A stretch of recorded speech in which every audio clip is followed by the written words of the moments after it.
If I were a new agent or a struggling agent in 2022, these are a couple things that I would do. First and foremost, I would certainly join a team. Now, I'm not going to lie to you, 2022 is probably the hardest year in real estate that I've seen. If you're trying to break into the industry or, just maybe a year or two in, it can be really tough. There are, last I checked, 2,000 single family residential homes for sale with over 20,000 real estate agents in Las Vegas. So you do the math, it is slim pickings out there, just not a lot of transactions. They are few and far between. And to add, on top of that, you have a bunch of your locals, your sphere of influence, which most new agents, they're not marketing quite yet. They don't have the experience or the background or the past clients, that sphere of influence. So they're relying mainly on their friends, family, their sphere of influence. And the problem is, in this type of market where everything is so competitive, the average buyer, to be competitive in this type of market, needs to offer 15, 20 grand almost on average over appraisal, which is an out-of-pocket expense. Most of our locals don't have it. Most of our sphere of influence, our friends and family, they just don't have it. So realistically, it really does shrink down the amount of clients that you're able to help. So again, if I'm trying to get a start here in real estate, or I'm just simply struggling, I would definitely look into joining a team. One of the biggest things is you want to figure out who's doing it and doing it right and doing it at a level that you want to do it at. I say this all the time to my team, Tony Robbins, success leaves clues. It's so true.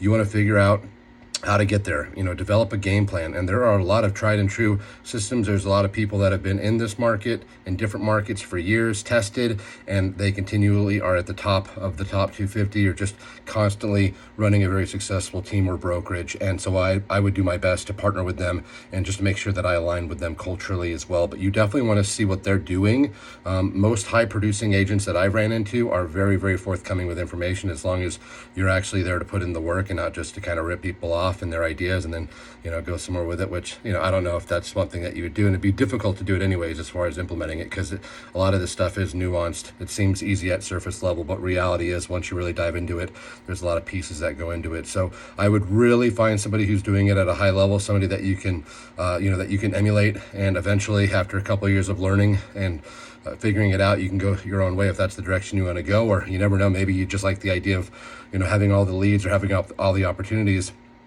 fall in your lap, as opposed to having to self-generate, which is costly. So there's different, there's pros and cons on both sides. It really depends on what type of person you are, what type of business you want to run.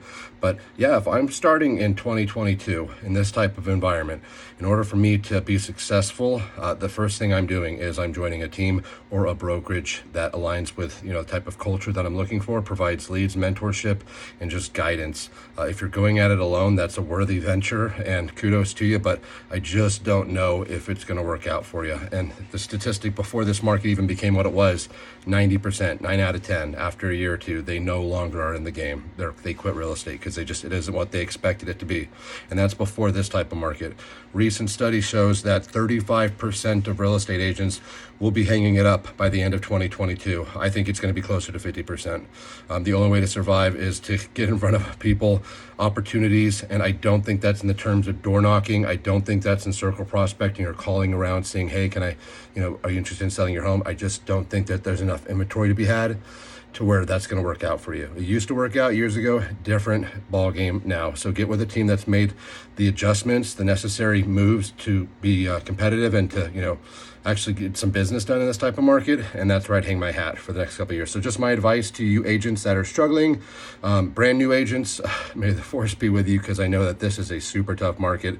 I do not envy you. 2022 is brutal. Hopefully it does slow down.